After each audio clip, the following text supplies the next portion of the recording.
What happens when a country music star who's turned his life around from addiction and prison sits across from a talk show host who thinks she knows better than everyone else? What you're about to witness is one of the most explosive confrontations ever captured on daytime television. Jelly Roll, the tattooed giant with a heart of gold, walked into The View expecting a normal interview about his music and his incredible journey from the streets to stardom. Instead, he found himself face to face with Joy Behar, who decided to tear him down piece by piece on live television. This isn't just another celebrity interview gone wrong. This is a masterclass in how one person's arrogance can push someone too far. Before we dive into this incredible story, make sure you subscribe to the channel and drop a comment below with your thoughts, because trust me, you're going to have plenty to say after you see what unfolds. The studio lights were blazing hot that Tuesday morning as Jelly Roll adjusted his black button-down shirt and settled into the iconic View chair. The audience was buzzing with excitement, many of them fans who had followed his remarkable transformation from troubled past to chart-topping success. Whoopi Goldberg had just finished the opening segment, and the energy in the studio felt positive, almost electric. Jelly Roll, whose real name is Jason DeFord, had been looking forward to this interview for weeks. It was a chance to talk about his new album, his advocacy work for criminal justice reform, and maybe inspire some people who were struggling with their own demons. Our next guest has had quite the journey. Whoopi began with her trademark warm smile. From spending time behind bars to topping the country charts, please welcome Jelly Roll. The audience erupted in applause as Jelly Roll waved, his genuine smile lighting up the studio. He had that natural charisma that made people instantly like him, the kind of authenticity that you can't fake. "Thank you so much for having me," Jelly Roll said, his deep voice carrying that distinctive southern drawl that had become so recognizable to his millions of fans. "I've been watching this show for years, so this is pretty surreal for me." Sarah Haynes jumped in first with some softball questions about his music, his collaboration with other artists, and his upcoming tour. Jelly Roll answered with the kind of humility and gratitude that had endeared him to fans across the country.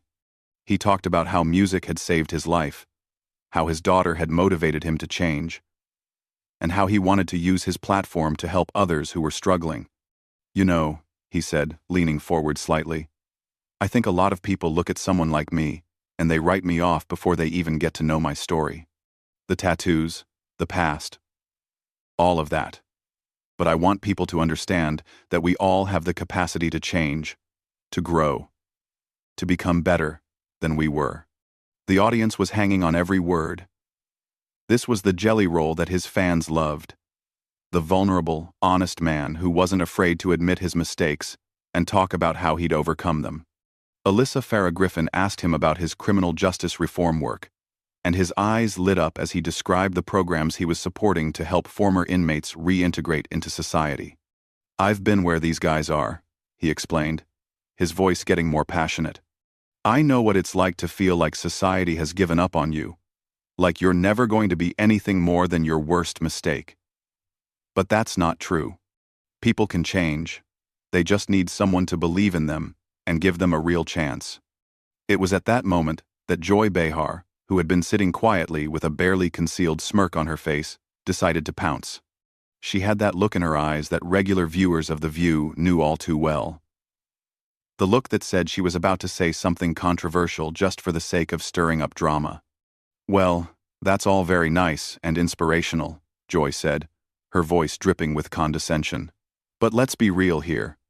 You spent years breaking the law. You were involved with drugs. You were in and out of prison. Now you're sitting here talking about second chances like you're some kind of expert on rehabilitation." The studio fell silent. You could literally feel the energy shift as Joy's words hung in the air. Jelly Roll's smile faded slightly, but he maintained his composure, clearly trying to take the high road. "I think my experience gives me a unique perspective," he replied calmly. "I'm not claiming to be an expert on anything except my own journey. But if sharing my story can help even one person avoid the mistakes I made, then it's worth it." Joy wasn't done, though. She leaned back in her chair with that self-satisfied expression she wore whenever she thought She was making a particularly clever point. But don't you think it's a little convenient that now that you're famous and making money, suddenly you're this reformed character? I mean, how do we know this isn't just good PR? The camera caught Jelly Roll's jaw tighten slightly.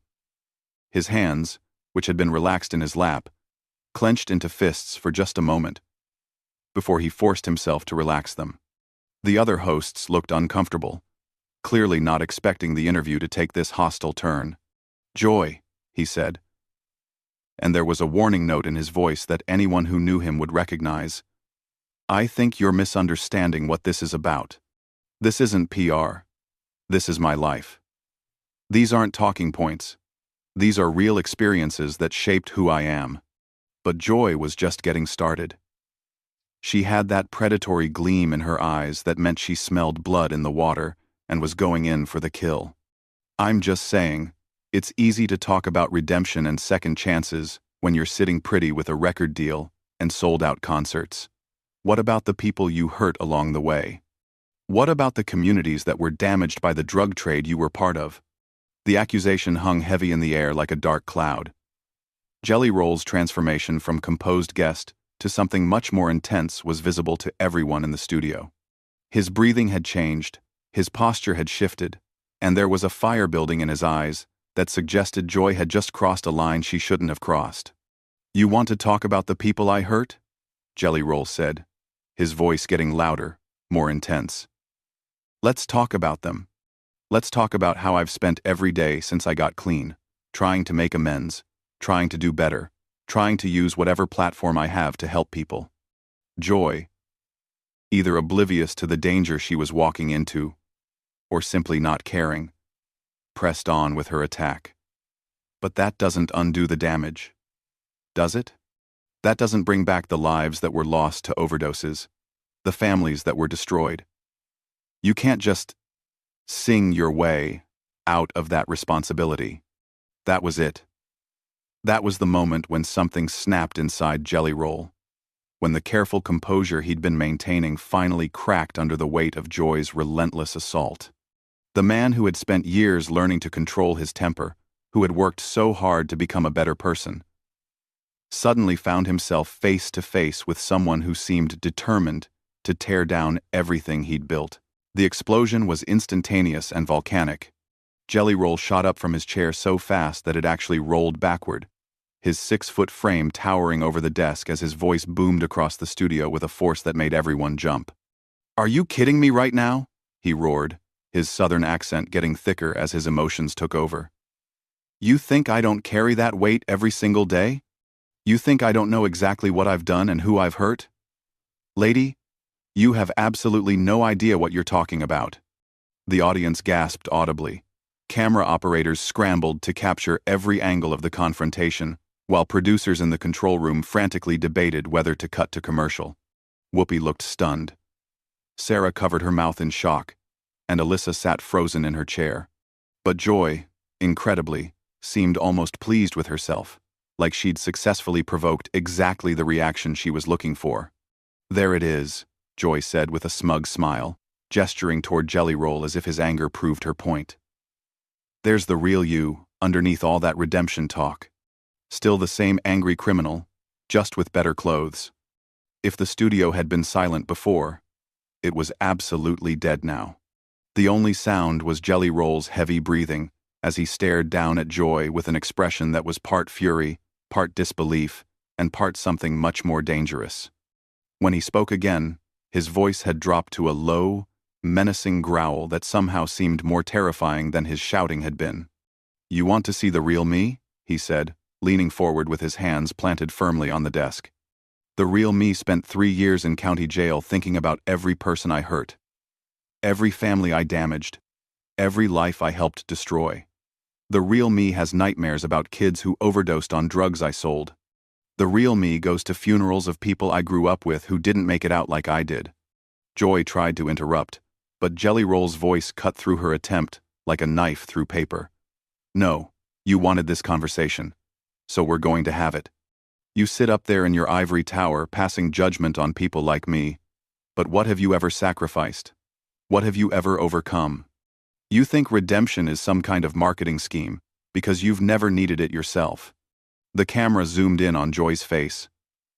And for the first time since the confrontation began, she looked genuinely uncomfortable. Her smug expression was starting to crack around the edges as she realized that maybe she'd bitten off more than she could chew. "I'm just asking the hard questions that need to be asked," she said, but her voice lacked the confidence it had carried just moments before. "Someone has to hold people accountable." "Accountable?" Jelly Roll laughed, but there was no humor in it whatsoever.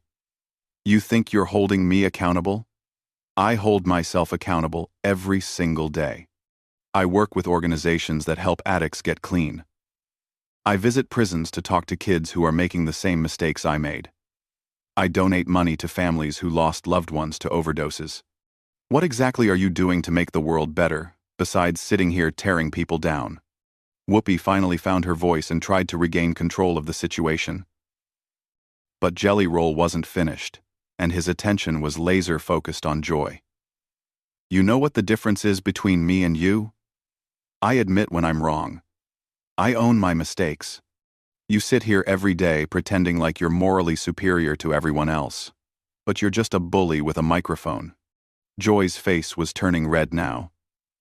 And not from embarrassment. "How dare you call me a bully? I'm a journalist asking legitimate questions about..." "About what?" Jelly Roll cut her off again, his voice rising back to a roar. "About how someone who made mistakes can't possibly have changed? About how anyone with a criminal past should just shut up and disappear? You're not asking questions. You're pushing an agenda. And that agenda is making people feel bad about themselves, so you can feel better about yourself." The other hosts were looking back and forth between them like spectators at a tennis match, clearly unsure whether to intervene or let it play out. The audience was completely silent now, transfixed by the raw emotion and intensity of what they were witnessing. "I've interviewed thousands of people," Joy shot back, her own voice getting louder and more defensive. "I know how to separate genuine rehabilitation from convenient storytelling, and what I see here is someone who's learned to say the right words to make people forget what they really are." That last comment hit Jelly Roll like a physical blow. His face went through a series of expressions, from hurt to anger to something that looked almost like pity. When he spoke again, his voice was quieter but somehow more powerful than it had been when he was shouting. "What I really am," he said slowly, deliberately, "is a father who wants his daughter to be proud of him. What I really am is someone who knows what rock bottom looks like and climbs out of it every single day. What I really am is a human being who made terrible choices and is spending the rest of his life trying to make up for them." He paused, letting those words sink in before continuing. "But what you are, Joy, is someone who gets paid to tear people down on television. Someone who thinks being mean is the same thing as being smart. Someone who has never had to fight for anything real in your entire life. So you don't understand what real change looks like." Joy opened her mouth to respond, but Jelly Roll held up a hand to stop her. "I'm not done. You want to talk about accountability? Let's talk about your accountability. How many people have you discouraged from getting help by making them think that society will never accept their redemption? How many second chances have you destroyed with your cynicism? How many families have you kept divided by convincing them that people can't really change?" The questions hung in the air like accusations, and Joy's face showed that they had hit their mark. She was no longer the confident attacker she had been at the beginning of the confrontation. Now she looked like someone who was realizing that she might have picked a fight with the wrong person. "You think you're so clever," Jelly Roll continued, his voice filled with disappointment more than anger now. "You think you're exposing some kind of fraud, but all you're doing is showing everyone exactly what kind of person you really are. Someone who would rather tear others down than build anything up yourself." Sarah Haynes tried to jump in with a diplomatic comment, but both Joy and Jelly Roll ignored her completely. This had become something much more personal than a television interview. A battle between two completely different philosophies of life. Two completely different ways of looking at human nature and redemption. "I stand by everything I've said," Joy declared, but her voice was shaky now. People have a right to be skeptical of convenient transformations. Quote. Jelly Roll shook his head slowly, and when he looked at her, there was something that almost looked like sadness in his eyes. You know what the really tragic thing is? You could have used this opportunity to have a real conversation about addiction, about criminal justice reform, about how we help people rebuild their lives. Instead, you chose to be cruel for no reason other than your own entertainment. The weight of that statement seemed to settle over the entire studio like a heavy blanket. For a moment, even Joy appeared to be considering his words, but then her defensive instincts kicked back in, and she straightened up in her chair with renewed defiance. Don't lecture me about entertainment, she snapped. This is journalism. This is asking the tough questions that other people are afraid to ask. If you can't handle scrutiny, maybe you shouldn't be putting yourself in the public eye. Jelly Roll's laugh was bitter and cold. Tough questions? Is that what you call this?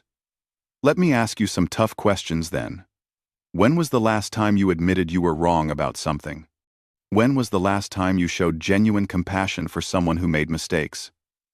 When was the last time you used your platform to actually help someone instead of just tearing them down? Joy's mouth opened and closed without any sound coming out. She clearly hadn't expected to become the one being interrogated, and she was struggling to regain her footing in a conversation that had completely gotten away from her. That's what I thought, Jelly Roll continued, his voice gaining momentum again. You can dish it out, but you can't take it. You can attack someone else's character all day long, but the moment someone questions yours, suddenly, that's unfair. Whoopi made another attempt to restore order. Okay, I think we need to. No, Jelly Roll said firmly, turning to address Whoopi directly. I appreciate what you're trying to do, but this needs to be said. I came here in good faith to talk about music and redemption and maybe inspire some people. Instead, I walked into an ambush by someone who decided before I even sat down that I was a fraud. He turned back to Joy, and his voice became quieter but somehow more intense. You know what the saddest part about all this is? You had a chance to be part of something positive today. You could have asked me about the programs I support, about the kids I mentor, about the real work that's being done to help people change their lives. Instead, you chose to be a bully. I am not a bully, Joy protested. For what? Jelly Roll exploded again, his composure finally completely shattered. For getting clean? For turning my life around? For trying to help other people avoid the mistakes I made? What exactly am I being held accountable for here, besides having a past that makes you uncomfortable? The studio was electric with tension. Camera operators were getting shots of audience members with their hands over their mouths, clearly shocked by the intensity of what they were witnessing. In the control room, producers were frantically trying to decide whether this was a disaster or the most compelling television they'd ever captured. You're being held accountable for profiting off a redemption narrative, while real people are still suffering from the consequences of your actions. Joy shot back, finally finding her voice again. Profiting? Jelly Roll's voice cracked with emotion. You think I'm profiting from this?